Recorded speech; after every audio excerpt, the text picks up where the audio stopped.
تفسیر صافی، تالیف مفسر محمد بن مرتضی المعروف ملا فیض کاشانی، ترجمہ و تلخیص مولانا سید تلمیذ حسنین رضوی، شائع کردہ ادارہ نشر دانش نیو جرسی امریکہ۔ سورہ نازعات۔ سورہ نازعات مکی سورہ ہے اور اس سورہ میں آیتوں کی تعداد 46 ہے۔ بسم اللہ الرحمن الرحیم۔ اللہ کے نام سے جو بڑا مہربان نہایت مشفق ہے۔ ترجمہ: قسم ہے ان فرشتوں کی جو ڈوب کر سختی کے ساتھ کھینچتے ہیں، قسم ہے ان فرشتوں کی جو آہستگی کے ساتھ نکال کر لے جاتے ہیں، قسم ہے ان فرشتوں کی جو تیزی سے تیرتے پھرتے ہیں، قسم ہے ان فرشتوں کی جو حکم خدا بجا لانے میں سبقت کرتے ہیں، قسم ہے ان فرشتوں کی جو امر خدا کی تدبیر کرتے ہیں۔ جس روز زمین کو بھونچال آ جائے گا اور اس کے پیچھے ایک اور زبردست جھٹکا لگے گا، اس روز لوگوں کے دل خوف و اضطراب سے دھڑکتے ہوں گے، ان کی نگاہیں دہشت کے مارے جھکی ہوں گی، وہ کہہ رہے ہوں گے کیا ہمیں پہلی زندگی کی طرف پلٹایا جائے گا؟ کیا جب ہم بوسیدہ ہڈیاں ہو جائیں گے؟ ان کا کہنا ہے کہ ایسی صورت میں یہ بڑے خسارے کی واپسی ہوگی، بس یہ تو ایک سخت جھڑکی ہوگی، پھر وہ ایک کھلے میدان میں آ موجود ہوں گے۔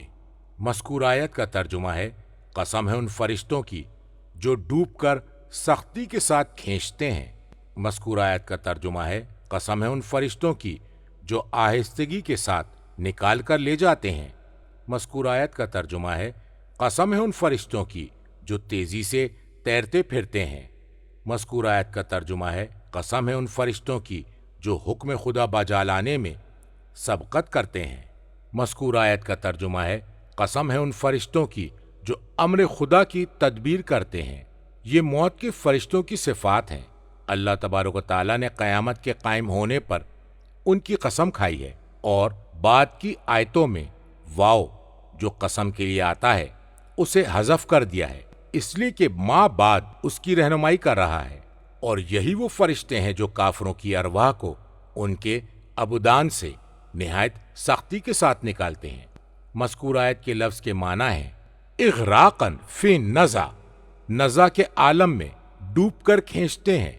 جس طرح کمان کھینچنے والا پوری طرح مستغرق ہو کر کمان کھینچتا ہے تو وہ کھینچنے کی انتہا کو پہنچ جاتا ہے، اور وہ ان کی روحوں کو کھال اور ناخنوں کے درمیان میں سے کھینچتے ہیں، یہاں تک کہ وہ ان کے اندر سے روح کو نہایت کرب اور غم کے ساتھ نکالتے ہیں، اور وہ مومنین کی ارواح کو نہایت نرمی سے ابدان سے باہر نکالتے ہیں، پھر اسے چھوڑ دیتے ہیں کہ وہ استراحت کر لے، جیسے تیراک کسی شے کو لے کر پانی میں تیرتا ہے، تو وہ مومنین کی ارواح کو لے کر جنت کی طرف جاتے ہیں۔ اور فرشتوں کے تدبر سے مراد ایک سال سے دوسرے سال تک بندوں کے معاملات میں غور و فکر کرنا ہے۔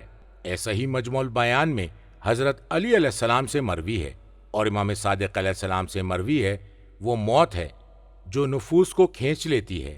تفسیر قمی میں امام باقر علیہ السلام سے مروی ہے۔ مذکور آیت کا ترجمہ ہے: مومنین کی روحیں ہیں جو جنت کی طرف جانے میں پہل کرتی ہیں۔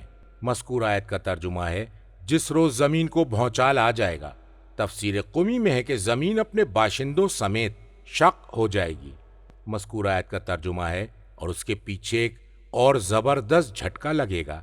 فرمایا مذکورہ آیت کے الفاظ سے مراد الصیحہ یعنی چیخ ہے۔ مذکور آیت کا ترجمہ ہے: اس روز لوگوں کے دل خوف و اضطراب سے دھڑکتے ہوں گے۔ دل کی دھڑکن کے سبب نہایت شدید اضطراب ہوگا۔ مذکور آیت کا ترجمہ ہے: ان کی نگاہیں دہشت کے مارے جھکی ہوں گی، یعنی ایسے دھڑکتے ہوئے دل والوں کی آنکھیں خوف کی وجہ سے جھکی ہوں گی، اور اسی لیے اسے دل کی جانب اضافت دی ہے۔ مذکور آیت کا ترجمہ ہے: وہ کہہ رہے ہوں گے کیا ہمیں پہلی زندگی کی طرف پلٹایا جائے گا؟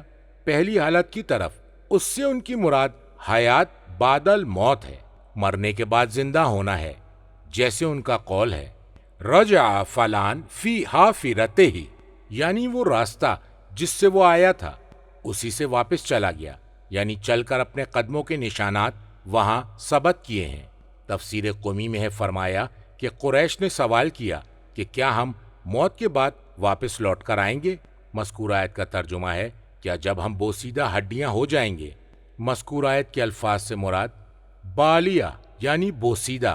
مذکور آیت کا ترجمہ ہے ان کا کہنا ہے کہ ایسی صورت میں یہ بڑے خسارے کی واپسی ہوگی، بڑے گھاٹے اور نقصان والی۔ مفہوم یہ ہے کہ اگر یہ بات درست ہے تو ایسی صورت میں جھٹلانے کی وجہ سے ہم سراسر خسارے میں ہوں گے۔ یہ در حقیقت ان کی جانب سے استہزاء، مذاق اڑانا ہے۔ تفسیر قمی میں ہے فرمایا انہوں نے یہ استہزاء کی حد تک جا کر کہا ہے۔ مذکور آیت کا ترجمہ ہے بس یہ تو ایک سخت جھڑکی ہوگی، یعنی تم اسے مشکل اور دشوار نہ سمجھو، بس یہ تو صرف ایک آواز، چیخ ہے، یعنی دوسری مرتبہ سور پھونکا جانا۔ مذکور آیت کا ترجمہ ہے پھر وہ ایک کھلے میدان میں آ موجود ہوں گے، پھر اچانک وہ زمین کی سطح کے اوپر زندہ ہوں گے جس طرح وہ زمین کے اندر مردہ تھے۔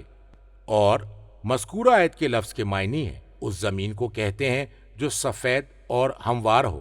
تفسیر قمی میں ہے فرمایا مذکور آیت کے لفظ سے مراد دوسری مرتبہ کا سور پھونکا جانا ہے، اور مذکور آیت کے لفظ سے مراد شام میں ایک مقام ہے بیت المقدس کے نزدیک، اور امام باقر علیہ السلام سے اللہ کے مذکورہ قول کے بارے میں جو منقول ہے فرمایا مذکور آیت کے الفاظ سے مراد نئی تخلیق میں لے کر آئیں گے۔ اور اب رہا اللہ کا مذکورہ قول، مذکور آیت کا ترجمہ ہے تو ساحرہ سے مراد زمین ہے کہ وہ لوگ قبروں میں مدفون تھے، جب انہوں نے زجرہ، چیخ کی آواز، سور کی آواز سنی تو وہ اپنی قبروں سے باہر نکل آئے اور زمین پر قرار پا لیا۔ ترجمہ: کیا آپ تک موسیٰ کی بات نہیں پہنچی جب ان کے رب نے طوآ کی مقدس وادی میں انہیں پکارا تھا؟ جاؤ فرعون کی طرف، وہ سرکش ہو گیا ہے، اس سے کہو کیا تو پاکیزگی اختیار کر سکتا ہے اور میں تیرے رب کی جانب تیری رہنمائی کر دوں تاکہ تو خدا سے ڈرنے لگے۔ موسیٰ نے فرعون کو بڑی نشانی دکھائی، اس نے جھٹلا دیا اور نافرمانی کی، پھر پلٹا اور ان کے خلاف تگ و دو کرنے لگا۔ اس نے لوگوں کو جمع کیا، پھر آواز دی اور کہا میں تمہارا سب سے بڑا رب ہوں۔ آخرکار اللہ نے اسے آخرت اور دنیا کے عذاب میں گرفتار کر لیا۔ مذکور آیت کا ترجمہ ہے کیا آپ تک موسیٰ کی بات نہیں پہنچی؟ کیا آپ کو حضرت موسیٰ علیہ السلام کے واقعات معلوم نہیں ہوئے کہ آپ کی قوم کے جھٹلانے پر ان واقعات کے ذریعے آپ کو تسلی ہو، اور اس کے ذریعے ان لوگوں کو تہدید، تنبیہ، دھمکی کی گئی ہے کہ جو ان سے زیادہ باز مت تھا، یعنی فرعون، اسے جس عذاب کا سامنا کرنا پڑا تھا انہیں بھی ویسے عذاب کا سامنا کرنا ہوگا۔ مذکور آیت کا ترجمہ ہے جب ان کے رب نے طوآ کی مقدس وادی میں انہیں پکارا تھا۔ اس کا بیان سورہ طٰہٰ کی آیت 12 کے ذیل میں گزر چکا ہے۔ مذکور آیت کا ترجمہ ہے جاؤ فرعون کی طرف، وہ سرکش ہو گیا ہے۔ مذکور آیت کا ترجمہ ہے اس سے کہو کیا تو پاکیزگی اختیار کر سکتا ہے؟ کیا تو اس امر کی جانب راغب ہے کہ تو کفر اور سرکشی سے پاکیزگی اختیار کر لے؟ مذکور آیت کا ترجمہ ہے میں تیرے رب کی جانب تیری رہنمائی کر دوں تاکہ تو خدا سے ڈرنے لگے، یعنی اللہ کی معرفت تک تیری رہبری کر دوں تاکہ تو واجبات کو ادا کر کے اور محرمات کو ترک کر کے خشیت الہی اختیار کر لے، اس لیے کہ خشیت معرفت کے بعد ہوتی ہے۔ اور گویا کہ یہ وضاحت ہے اللہ کے مذکورہ قول کی، اور اے موسیٰ و ہارون تم دونوں اس سے نرم بات کہنا۔ مذکور آیت کا ترجمہ ہے موسیٰ نے فرعون کو بڑی نشانی دکھلا دی، یعنی وہ گئے تبلیغ کی، پھر اسے بڑا معجزہ دکھلایا۔ مذکور آیت کا ترجمہ ہے اس نے جھٹلایا اور نافرمانی کی۔ مذکور آیت کا ترجمہ ہے پھر پلٹا اور ان کے خلاف تگ و دو کرنے لگا۔ اس نے اطاعت سے منہ موڑ لیا اور ان کے امر کو باطل کرنے کے لیے صحیح کرنے لگا۔ مذکور آیت کا ترجمہ ہے اس نے لوگوں کو جمع کیا، پھر آواز دی، اس نے اپنے لشکر کو جمع کیا۔ مذکور آیت کا ترجمہ ہے اس نے کہا میں تمہارا سب سے بڑا رب ہوں۔ مذکور آیت کا ترجمہ ہے آخرکار اللہ نے اسے آخرت اور دنیا کے عذاب میں گرفتار کر لیا۔ تفسیر قمی میں ہے مذکورہ آیت کے لفظ کے معنی ہے انجام، سزا، اور الآخرت سے مراد اس کا قول انا ربکم الاعلیٰ کہنا ہے اور الاولیٰ سے مراد مذکور آیت کا ترجمہ ہے میں تو اپنے سوا کسی اور کو تمہارا معبود نہیں جانتا ہے۔ اللہ تبارک و تعالیٰ نے انہی دونوں اقوال کے سبب فرعون کو ہلاک کر ڈالا۔ کتاب خصال اور مجموع البیان میں امام باقر علیہ السلام سے مروی ہے کہ ان دونوں باتوں کے درمیان 40 سال کا فاصلہ تھا، اور امام باقر علیہ السلام سے مروی ہے فرمایا کہ رسول اللہ صلی اللہ علیہ وآلہ وسلم نے ارشاد فرمایا کہ جبرائیل نے کہا کہ میں نے پروردگار سے عرض کی، اے میرے پروردگار، کیا تو فرعون کو چھوڑے ہوئے ہے؟ جبکہ اس نے انا ربکم الاعلیٰ کہا ہے، تو اللہ تعالیٰ نے جواب میں فرمایا تم جیسا ہی اس بات کو کہہ سکتا ہے جسے چیزوں کے فوت ہونے، ختم ہو جانے سے ڈر لگتا ہے۔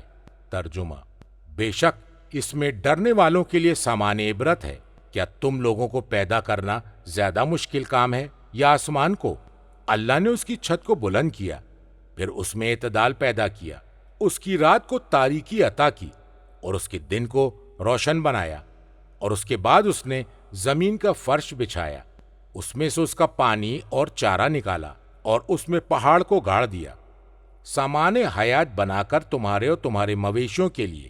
بس جب بڑی مصیبت کی گھڑی آئے گی، جس دن انسان اپنا کیا دھرا یاد کرے گا اور ہر دیکھنے والے کے سامنے جہنم کو کھول کر رکھ دیا جائے گا، پس جس نے بھی سرکشی کی تھی اور دنیاوی زندگی کو ترجیح دی تھی تو یقیناً جہنم اس کا ٹھکانہ ہوگی، اور جس نے اپنے رب کی بارگاہ میں حاضری کا خوف رکھا اور اپنے نفس کو خواہشات سے روکے رکھا تو یقیناً جنت اس کا ٹھکانہ ہوگی۔ اے نبی، یہ لوگ آپ سے قیامت کے بارے میں دریافت کرتے ہیں کہ وہ کب آئے گی، اس کا وقت بتانا آپ کا کام نہیں، اس کے علم کی انتہا تو آپ کے رب کے پاس ہے۔